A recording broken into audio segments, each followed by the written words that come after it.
자, 우리 서로 인사하겠습니다. 참 잘 오셨습니다. 한 번 더 사랑하고 축복합니다. 사랑하고 축복합니다.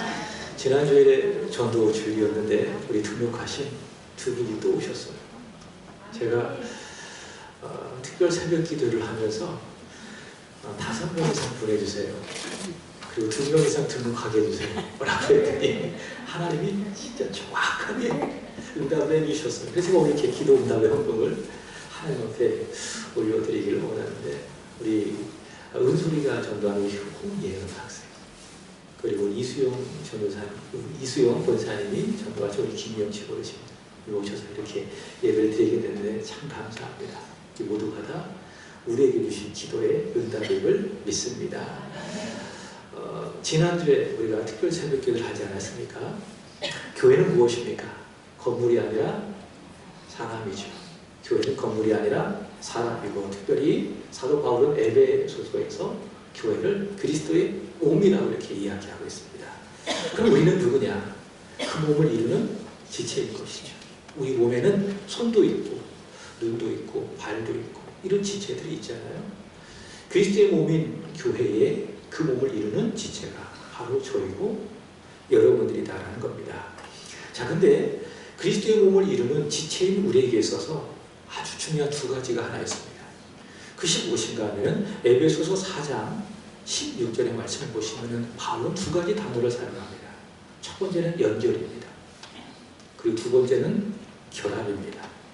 그래서 여러분, 교회를 오시면요, 두 가지를 항상 기억해야 돼요. 첫 번째, 서로 연결되는 겁니다. 그리고 서로 결합되는 겁니다. 예배를 드릴 때도 혼자 드리는 것이 아닙니다.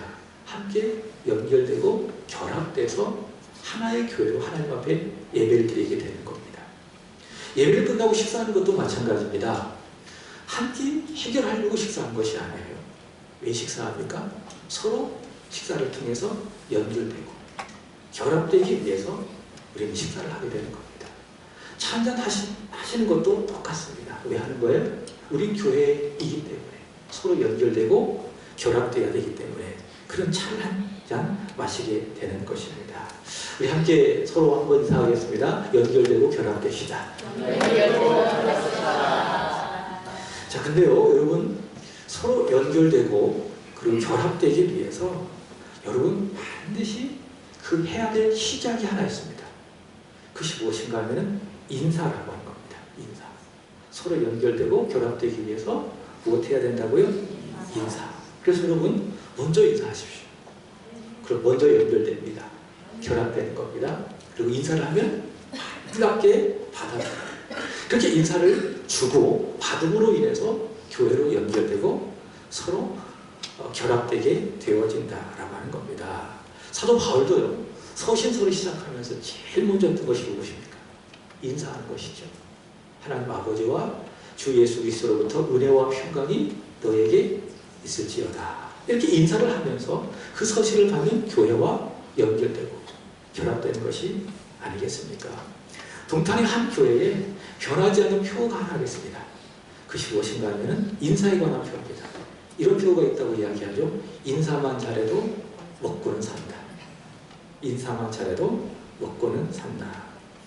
제가 어렸을 때에 시골에서 자랐을 그런 때가 기억이 납니다.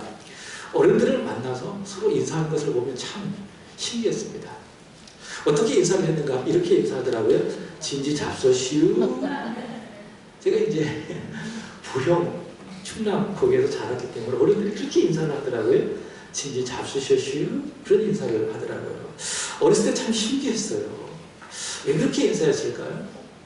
당신은 잘 못 먹고 살았기 때문에, 그래서 항상 잘 먹고 다니는지 걱정이 되는 거죠. 그래서 만나면 하는 인사가 무엇입니까? 식사하셨어요? 진지 잡수셨슈. 이게 충청도식 인사가 아니겠습니까? 요즘에는 그렇지 않죠. 요즘 그렇게 인사 안 하지 않습니까? 왜 그렇습니까? 너무 잘 먹습니다. 너무 잘 먹어서 병에 걸리죠. 예전에는 안 먹어서 병에 걸렸다면 요즘에는 너무 잘 먹어가지고 병에 걸리는 이런 경우가 많이 있기 때문에 그렇게 인사를 합니다. 우리는 보통 어떻게 인사합니까? 안녕하세요. 그 다음에 갈 때는 안녕히 가세요. 그렇게 인사하지 않습니까?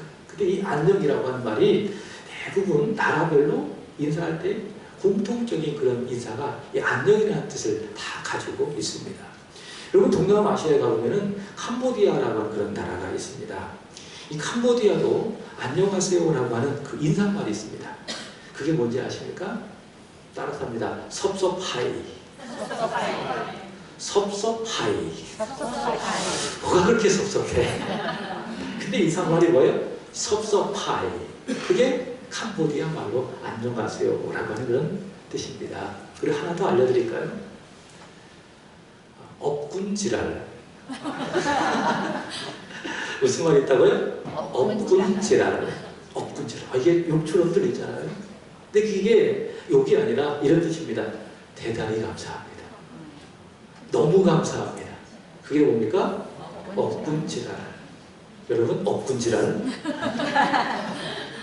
이것이 무엇입니까? 인사말이에요. 섭섭하이 업군지랄. 안녕하세요. 대단히 감사합니다. 이런 인사말이 있다고 하지요. 자, 그렇다면 유대인들을 만나면 어떻게 인사합니까? 샬롬. 그렇죠? 샬롬. 샬롬이란 말이 어떤 뜻입니까? 평강. 평강이라는 뜻을 갖고 있습니다. 그래서 샬롬 그러면 평강하십니까? 평강하세요. 바로 그 말이 무엇입니까? 샬롬이라고 하는 그런 뜻입니다. 오늘 말씀의 제목이 무엇입니까? 여호와 샬롬. 뜻이 무엇인가? 따라서 합니다. 여호와는 평강이시다. 자, 여호와는 평강이시다. 그것이 무엇입니까? 여호와 샬롬인 겁니다. 자, 이제는 잘 아실 것입니다. 여러분의 머릿속에 딱 입력될 거라 생각이 되는데 첫 번째 여호와 하나님의 이름. 하나님께서 준비하신다. 그래서 뭐라고 부르죠? 여호와 이레. 자, 두 번째 여호와께서 치료하신다. 여호와 라파. 두 번째 여호와께서 승리를 주신다. 여호와 니시. 자, 여호와께서 평강을 주신다. 여호와는 평강이시다. 여호와 샬롬. 여호와께서 거기 계신다. 여호와 삼마. 믿습니까? 이 다섯 가지 하나님의 이름은 꼭 기억해 주시기를 바랍니다. 자, 오늘은 네 번째 여호와 하나님의 이름. 여호와는 평강이시다. 여호와 샬롬. 오늘 본문에는 살롬 그렇게 이야기하고 있는데 살롬, 샬롬 다 같은 말인 것입니다. 오늘 말씀의 배경은요, 이스라엘의 역사 속에서 사사가 다스린 시대입니다. 그래서 이 시대를 뭐라고 부르는가 하면 사사 시대 그렇게 부릅니다. 그럼 사사가 무엇이냐? 영어로는 저지, 재판관이라는 뜻을 갖고 있습니다. 근데 사사기를 쭉 읽다가 보면은 재판이라는 일을 했다기보다는 대부분 칼을 들고 무기를 들고 이스라엘 백성들을 구원하는 그 역할을 한 것을 볼 수가 있습니다. 자, 이 사사들이 구원하시는 시대, 그 시대를 뭐라고 이야기하는가 하면은 사사 시대 이렇게 말할 수가 있습니다. 자, 근데 이 사사 시대의 특징이 하나 있습니다. 어떤 특징인가 하면 아주 영적으로 어둡고 탁하고 부패한 시대였다. 그렇지 않은 시대가 있었을까라고 말한다면 또 그것도 아니에요. 그 이전 시대, 여호수아가 정복했던 정복 시대, 이스라엘 백성들이 가나안 땅에 들어오기 전에 있었던 광야 시대, 출애굽 시대 다 어떻게 보면 인간의 죄이기 때문에 하나님을 떠나 어둡고 탁한 그런 시대였었어요. 그렇지만 그런 시대보다 훨씬 더 어둡고 탁했던 시대가 어떤 시대인가 하면은 바로 사사 시대라고 하는 겁니다. 사사기는 총 몇 장으로 되어 있는가 하면 21장으로 되어 있습니다. 그래서 이 사사기의 결론을 말하고 있는 사사기 21장 25절에 보면 이렇게 이야기합니다. 이 시대의 특징을 이렇게 성경은 이야기합니다. 한번 읽어보겠습니다. 시작. 그때 이스라엘에 왕이 없으므로 사람이 각기 자기 소견에 옳은 대로 행하였더라. 아멘. 여러분, 이스라엘에 왕이 있습니까? 없습니까? 있어요? 없어요? 있어요. 그럼 성경에 왕이 없다는 말이 이게 상징적인 의미입니다. 이스라엘 왕은 누굽니까? 하나님이시죠. 근데 성경은 이야기합니다. 왕이 없었다? 이게 어떤 의미인가 하면 왕이 하나님임에도 불구하고 이스라엘 백성들은 하나님을 왕으로 대접하지 않았다. 인정하지 않았다. 그 증거가 뭐예요? 자기가 옳다고 생각하는 그대로 살아갔다는 것이죠. 하나님이 그들을 말씀을 통해서 통치하시고 다스리신 왕임에도 불구하고 그들은 하나님의 말씀을 듣지 않았다. 다 자기가 보고 판단하면서 이게 옳은 것이 곧 거민 시대, 그 시대가 어떤 시대입니까? 그게 사사시대예요. 그래서 이 사사시대를 아주 영적으로 어둡고 타락하고 부패한 그 시대라 이렇게 말할 수가 있게 되는 것이죠. 자, 이 사사시대의 패턴이 있습니다. 약 450년 동안 7번이나 이런 패턴이 있습니다. 5가지 패턴입니다. 첫 번째 범죄, 두 번째 징계, 세 번째 기도, 네 번째 구원, 다섯 번째 평안. 그럼 또다시 범죄, 징계, 기도, 구원, 평안. 이 패턴이 450년 동안 7번이나 반복이 되어 있습니다. 자, 첫 번째, 이스라엘 백성들이 하나님 앞에 범죄하는 거예요. 왕신 하나님을 인정하지 않고 다 자기 수견에 옳은 대로 행하면서 우상을 숭배하게 되는 겁니다. 여호와께 범죄하는 겁니다. 그러자 여호와께서 그들을 향하여 진노하시고 그들에게 징계하는 겁니다. 그러자 그들이 고통 가운데 하나님 앞에 기도하는 겁니다. 하나님 살려주세요. 우리가 잘못했어요. 그럼 하나님이 그들의 기도를 들으시고 그들을 구원하시기 위해서 부르신 사람이 누굽니까? 그게 재판관, 저지, 사사들인 겁니다. 사사를 통해서 이스라엘 백성이 구원을 받습니다. 그럼 다시 평안함이 찾아오죠. 그럼 어느샌가 다시 가기 소견에 옳은 대로 행하여 하나님 앞에 범죄를 행하고 그럼 또다시 징계받고 또 기도하면 하나님이 구원하시고 이런 패턴이 450년 동안 7번이나 반복되었던 시대가 바로 사사시대라고 하는 것이죠. 오늘 보면 이 사사기는 이스라엘의 8번째 사사 누굽니까? 기드온. 기드온에 대한 말씀입니다. 읽지는 않았지만은 사사기 6장 1절 한번 보겠습니다. 여기 성경을 한번 볼까요? 이게 너무 온도가 높아서 잘못하면 주무실 것 같아요. 그래서 시절 하나 끄셔도 될 것 같아요.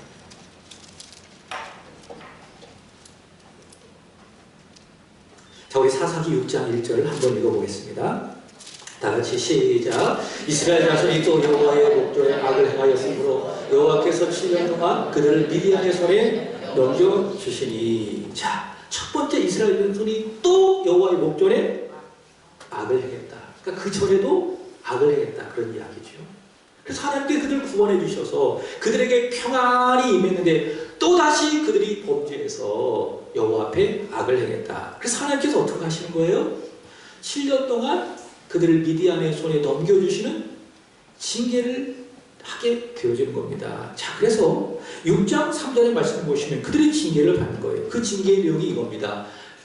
징계의 내용이 이겁니다. 이게 아닌데 사사기 6장 3절인데 이사야 6장 3절을 넣을 것 같아요. 우리 한번 성경을 보겠습니다. 다 같이 읽어보겠습니다. 시작. 이스라엘이 파종할 때면 미디안과 아말렉과 동방 사람들이 치러 올라와서 진을 치고 가사에 이르도록 토지 소산을 멸하여 이스라엘 가운데 먹을 것을 남겨두지 아니하여 양이나 소나 나무도 남기지 아니하니. 자, 미디안 사람들이 막 쳐들어와서 이스라엘 백성들이 먹을 것이 단 하나도 없도록 완전히 그 파종한 것들을 전멸시키게 되는 겁니다. 이것이 무엇입니까? 그들이 범죄하여 당한 징계인 겁니다.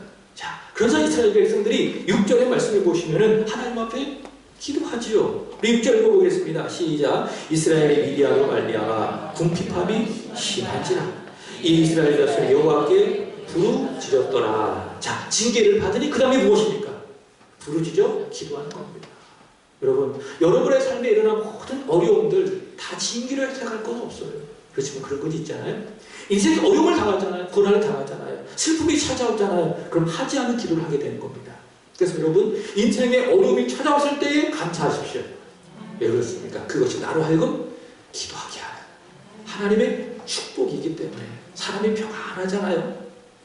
문제가 없잖아요. 그럼 기도하지 않아요. 상당히 안일해집니다. 근데 이 이스라엘 백성들처럼 생계에 어려움이 닥치잖아요. 삶의 곤고함이 찾아오잖아요. 그럼 하지 않던 기도도 하게 되는 겁니다.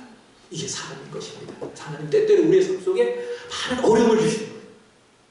생활에 어려움도 주시고 경제적 어려움도 주시고 때로는 건강에 어려움도 주시고 왜 그렇게 하시는 거예요? 나를 여호와께 기도하게 하기 위해서. 지금 이스라엘 백성들이 미디안으로 말미암아 궁핍함이 심했잖아요. 그래서 이스라엘 백성들이 여호와께 부르짖어 기도하게 되는 겁니다. 그래서 하나님께서 그들의 기도를 들으시고 이 미디안으로부터 이를 구원하시기 위해서 보낸 사람이 누굽니까? 사사인데 그 중에 한 사람이 이 사사 중에 8번째 사사 기드온이 되게 되는 겁니다. 자, 오늘 본문의 말씀은 그 기드온이 사사로 부름을 받는 그런 장면입니다. 자, 근데 오늘 말씀을 쭉 읽다가 보면 이 기드온에는 사사다운 모습이 전혀 볼 수가 없습니다. 자, 전혀 사사답지 않다. 자, 두 가지 모습을 볼 수가 있어요. 첫 번째, 기드온은 두려워합니다. 우리 11절 읽어보도록 하겠습니다. 11절입니다. 시작. 여호와의 사자가 아비에스의 사람 요아스에게 속한 오브라에 이르러 상수리 나무의 아래에 앉으니라. 마침 요아스의 아들 기드온이 미디안 사람에게 알리지 아니하려 하여 밀을 포도주 틀에서 타작하더니. 자, 지금 기드온이 어떤 모습을 갖고 있습니까? 아주 무서워하고 있어요. 누구를 무서워하고 있어요? 미디안 사람. 미디안 사람들이 너무 무서워서 지금 포도주 틀에서 밀을 타작하고 있습니다. 자, 보통 밀을 타작할 때는 마당에서 타작하게 되는 겁니다. 근데 지금 기드온은 그렇게 하지 아니하고 어디서 타작을 하는가 하면은 포도주 틀에서 타작하고 있더라. 이렇게 이야기하고 있습니다. 포도주 틀, 그럼 저는 일정한 어떤 프레임, 이런 틀을 생각했어요. 근데 아니더라고요. 제가 찾아보니까는 땅을 파는 겁니다. 땅을 이렇게 파서 한 1m 한 40 정도로 이 폭을 파는 겁니다. 그리고 거기다가 돌을 좌우로 다 이렇게 쌓는 겁니다. 그래서 포도즙이 흘러내려가지 않도록 돌을 딱 쌓고 거기다가 포도를 넣는 거예요.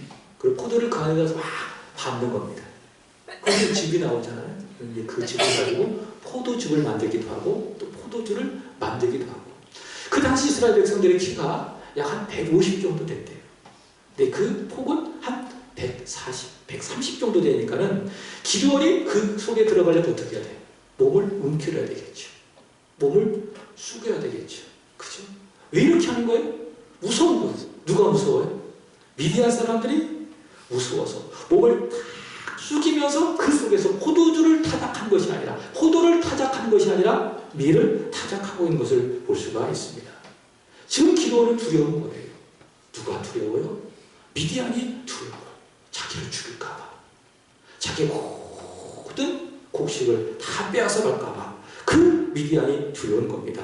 자, 이런 기드온에게 나타나셔서 하나님이 하시는 말씀, 우리 12절 읽어보도록 하겠습니다. 시작. 여호와의 사자가 기드온에게 나타나 이르되 큰 용사여 여호와께서 너와 함께 계시도다 하매. 자, 하나님께서 뭐라고 말씀하십니까? 기드온아, 두려워하지 말아라.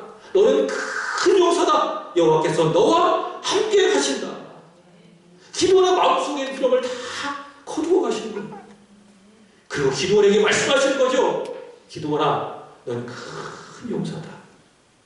하나님이 너와 함께 하신다.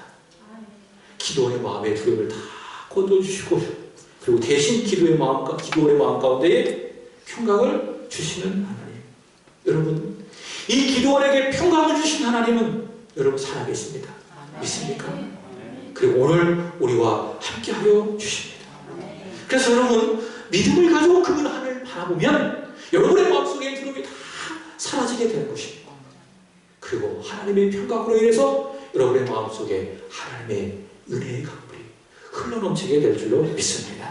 평강을 주신 하나님, 이렇게 말씀하십니다. 이사야 41장 10절입니다. 다 같이 읽어보겠습니다. 시작. 두려워하지 말라. 내가 너와 함께하리라. 놀라지 말라. 나는 내 하나님이 되리라. 내가 너를 부수되게 하리라. 참으로 너를 도와주리라. 참으로 나의 의로운 오른손으로 너를 붙들리라. 아멘. 믿습니까? 평강의 하나님 함께하여 주시니 우리 마음속에 두려움이 사라지고 우리의 마음에 하나님의 평강이 있다. 우리에게 평강을 주신 하나님, 그 하나님이 있기를 주의 이름으로 축복합니다. 자, 두 번째로는 오늘 기드온은 슬퍼합니다. 기드온의 두려움을 거두어내시고 평강을 주신 하나님, 이제 기드온을 미디안을 이겨서 이스라엘을 구원할 사사로 부르시게 되는 겁니다. 자, 그러자 기드온은 자신을 사사로 부르신 하나님이 정말 하나님이라면 하나님, 저에게 표징을 한번 보여주세요. 이렇게 요청하고 있습니다. 우리 17절 읽어보겠습니다.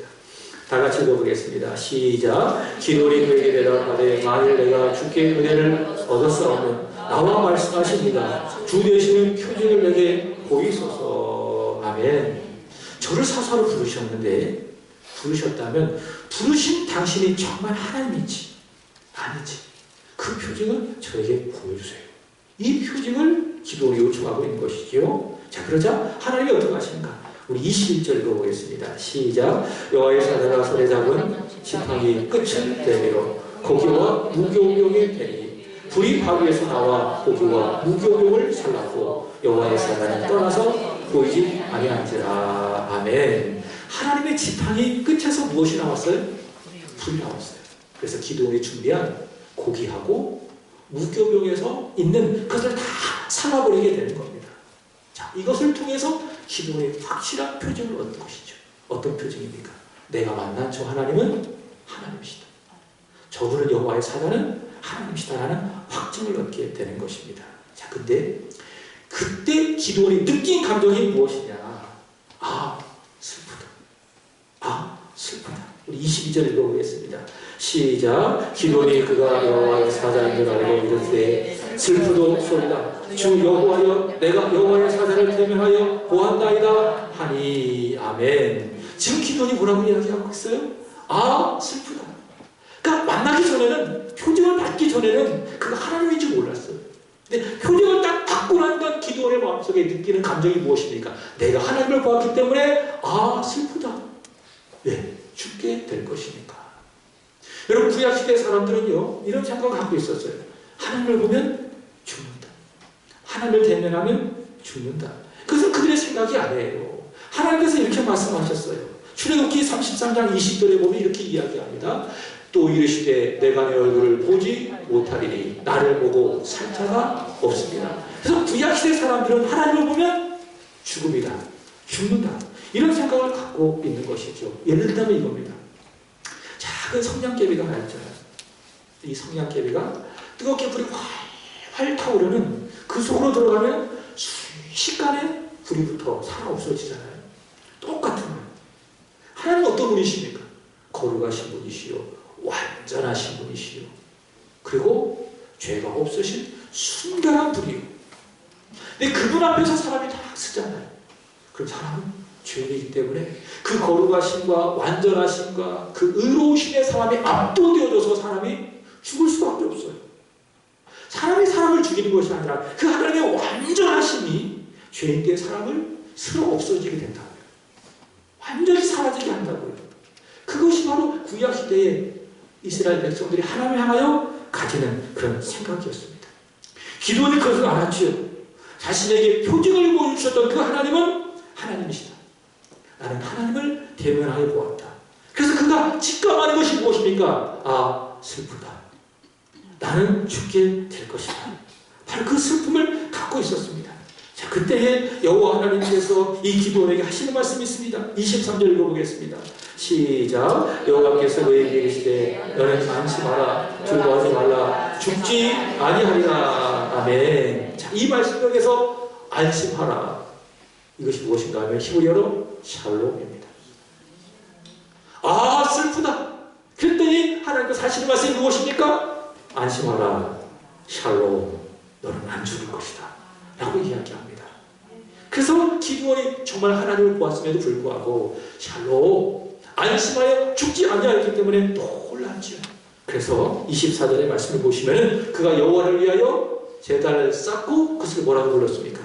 여호와 샬롬. 여호와는 평강이시다. 내가 하나님을 대면하여 봤음에도 불구하고 죽어야 되는데 죽지 않아서 그가 제단을 쌓고 이름하기를 여호와 샬롬.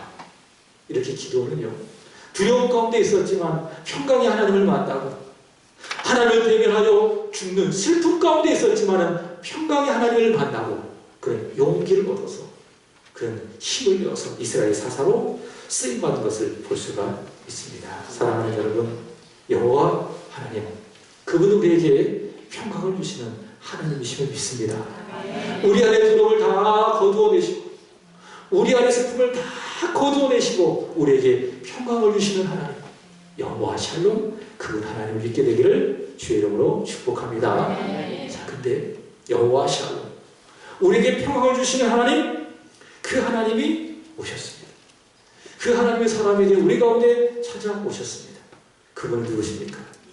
우리 구주 예수 그리스도이시죠. 그래서 선지자 이사야는 이렇게 이야기합니다. 이사야 9장 6절 보겠습니다. 시작. 이런 한 아기가 우리에게 낳고 한 아들을 우리에게 주신 바 되었는데 그 옆에는 종살을 되었고 그의 이름은 기묘자라 오사라 전능하신 하나님이라 영존하시는 아버지라 평강의 왕이라 할 것입니다. 아멘. 한 아기는 누굴 말하는 거예요? 예수님. 예수님이 사람으로 오셨는데 그 하나님에 대한 여러 가지 묘사가 있는데 특별히 주목하고 싶은 것이 무엇입니까? 그분은 누구십니까? 평강의 왕인 거예요. 평강의 왕으로 이 세상에 오신 하나님, 우리 구주 예수 그리스도. 그래서 예수 그리스도께서 이렇게 말씀하시는 거예요. 요한복음 14장 27절 평안을 너희에게 끼치노니 너희에게 평안을 주노라. 내가 너희에게 주는 것은 세상에 주는 것과 같지 아니하니라. 너희 마음에 근심하지도 말라. 두려워하지도 말라. 그분이 평강의 왕이시고 평강의 하나님이시기 때문에 그의 제자들에게 말씀하신 것이죠. 너희에게 평강을 끼치노라. 예수께서 십자가에서 죽으셨어요. 그리고 다시 부활하셨어요. 근데 제자들이 주님의 부활을 모르고 큰 두려움 가운데 있었어요. 그때 주께서 찾아오셨어요. 하시는 말씀 요한복음 20장 19절 읽어보겠습니다. 시작. 이날 곧 안식구 첫날 저녁 때에 제자들이 의뢰인들을 두하여 모인 곳에 문들을 닫았더니 예수께서 오사 가운데 서서 이르시되 너희에게 평강이 있을지어다.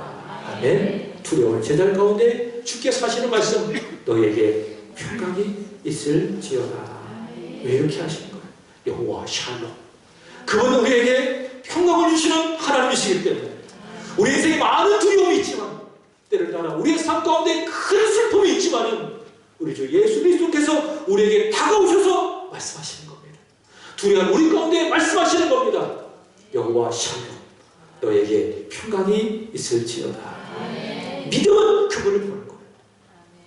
그분을 보고 그분의 음성을 듣는 거예요. 그래서 내 마음속에 두려움을 이겨내고 슬픔을 이겨내고 그가 주시는 평강을 내 마음에 채우고 평강으로 말미암아 살아가는 것 그것이 무엇입니까? 그것이 바로 믿음이고 믿음의 삶이라고 하는 것이죠. 우리에게 평강을 주신 예수님 얼마나 우리에게 놀라운 평강을 주셨는지 십자가에서 자신의 몸을 버리신 겁니다. 그리고 하나님과 우리 사이에 평강을 이루어주셨죠. 그래서 사도 바울 로마서 5장 10절에서 이렇게 이야기합니다. 곧 우리가 원수되었을 때에 그의 아들의 죽으심으로 말미암아 우리가 하나님과 화목하게 되었습니다. 그는 우리에게 평강을 주실 뿐만이 아니라 십자가에서 자신의 몸을 내어주시고 하나님과 우리 사이에 평강을 이루어 주셨다. 그래서 그분을 믿으면 그의 힘을 꼭 붙들면 우리는 하나님과 평강을 얻게 되어지고 더 나아가 사람과 사람 사이에도 평강을 얻게 되어진다는 것이죠. 사랑하는 여러분, 평강의 주 예수 그리스도를 믿으시길 바랍니다. 그리하면 여러분과 여러분의 마음속에 평강이 있게 될 줄로 믿습니다. 오늘 말씀을 나누면서 이 평강을 받은 자로서 우리는 어떻게 살아가야 할 것인가? 예수님 이렇게 말씀하셨어요. 마태복음 10장 12절 또 그 집에 들어가면서 평안하기를 빌라. 무슨 말이냐면 내가 만나는 사람에게 먼저 샬롬 인사하라고 하는 겁니다. 평강하십시오. 평강하십니까? 먼저 그 사람을 향하여 뭐 하라고요? 샬롬 평강하기를 빌어라. 자 그러면 13절 읽어보겠습니다. 시작. 그 집이 이에 합당하면 너희 평안이 거기 임할 것이요 만일 합당하지 않으면 그 평안이 너에게로 돌아올 것이니라.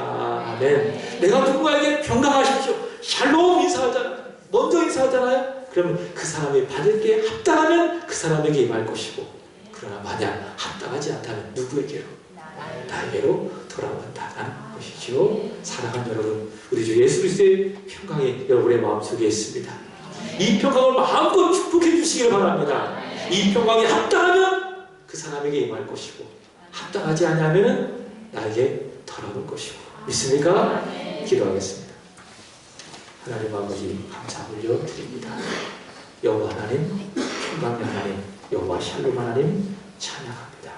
아버지 우리의 마음속에 두려움도 다 거두어 주시고 슬픔도 다 거두어 주옵소서. 평강의 하나님이 우리의 마음과 생각을 지켜주시기를 간절히 원합니다. 우리 구주 예수 그리스도께서 우리에게 평강을 주셨사오니 십자가를 통하여 우리에게 평강을 주셨사오니 하나님의 말씀을 통하여 우리에게 평강을 주셨사오니 우리가 만나는 사람마다 샬롬 평강을 전하게 하여 주옵소서. 그에 합당하여 그 사람에게 임하게 하시고 혹 합당하지 않는다면 나에게 그 평강이 임하는 하나님의 축복이 있게 하여 주옵소서. 감사합니다. 우리에게 평강을 주신 구주 예수님의 이름으로 기도합나이다. 아멘.